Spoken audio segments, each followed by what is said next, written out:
こんにちは、MD ジャックです。COVID-19 ワクチン接種3回目を終えましたが、副反応がきつい上に熱中症気味になり、自律神経もおかしくなって暑さを感じなくなったりで、動画制作がなかなか進まずでした。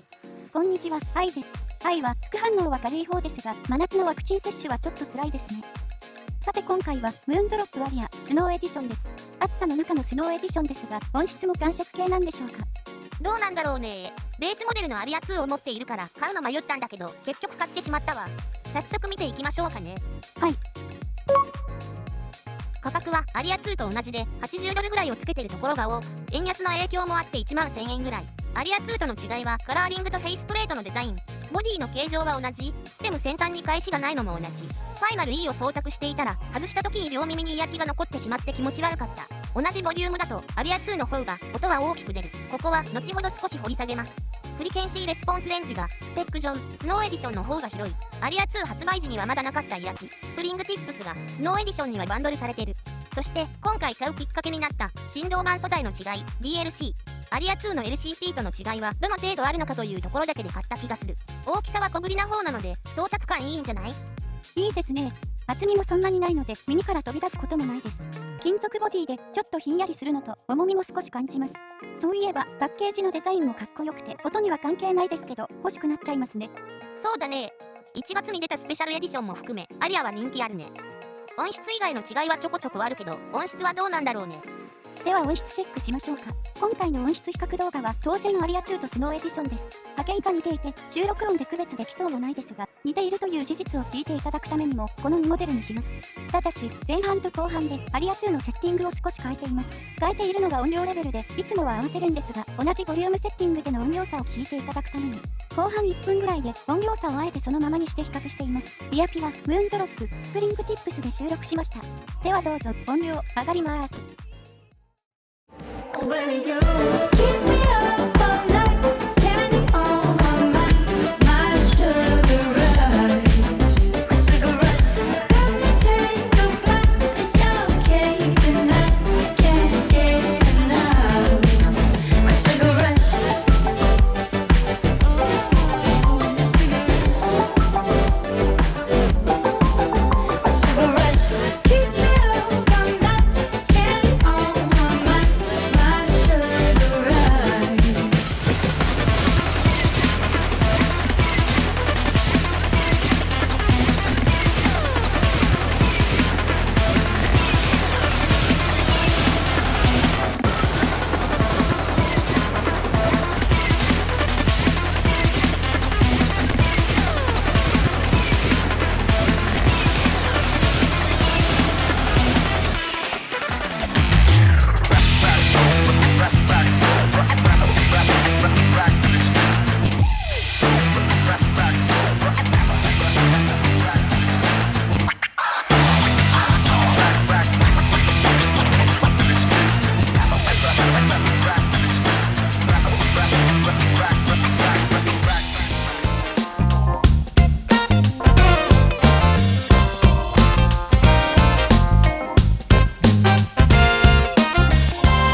では比較波形です。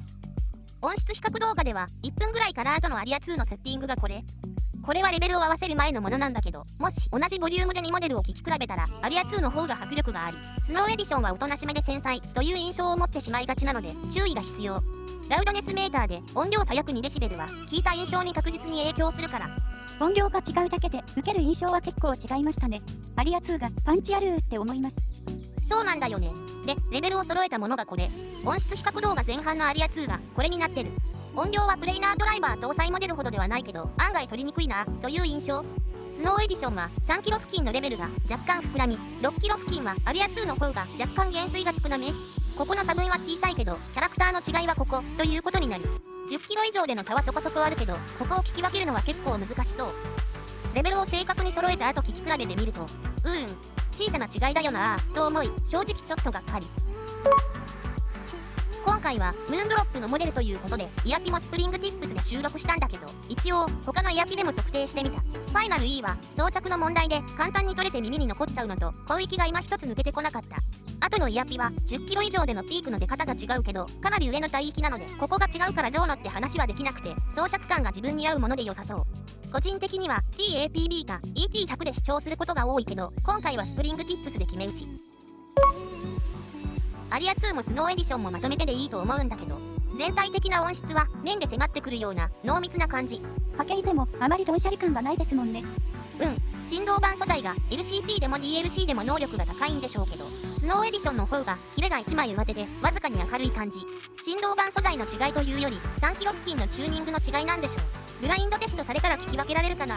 どちらもハイハットとかクラッシュシンバルは後ろの方にいる感じ。中高域中心の高域の作りなので自然にそうなってる気がする。面で迫り来る肉厚な感じなので透明感とか繊細とかっていう感じじゃなく、サウンド全体に一体感がある。最低限の広がりや分離はあるけど、プラスアルファ的な広がり、分離より音の近さの方が優先されていると感じた。人気モデルだけど、サウンドステージや分離感を含め万人受けするキャラクターではないような気も。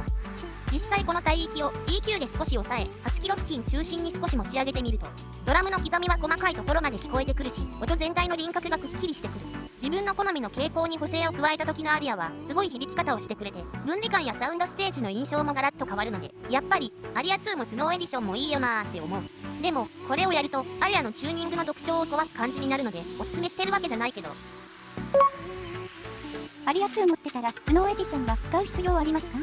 音質だけで考えたら買わなくてもいいかも。デザインや振動板素材が DLC だからとか違いはあるんで、アリア2がすごく気に入っているなら買い。今どっちも持ってないならデザインの気に入った方を買えばいいかな。両方持ってみて思ったのは、アリア2は好きだけど個人的にはそこまで思い入れはないんで、これだけ似た音質だとスノーエディション買った予算で別モデル買ってもよかったかな。でも自分の再生環境でじっくり聞き比べてみないとわからないことが多いから、誰かに音が激似だよって言われたとしても自分の耳で確かめてみないとね。で、確かめた結果、予想していたほどの違いを感じなかった。それでもどちらか選ぶとしたら、わずかに中高域が明るく感じるスノーエディションだね。でも聴くジャンルや曲で明るさを含め印象は変わるから、本当はもっと長時間の聞き込みが必要なんだよ。そうなんですね。愛はアリア2持ってないし、DLC のモデルも持っていないし、デザインも大きさも気に入ったから頑張ってスノーエディション買おうっと。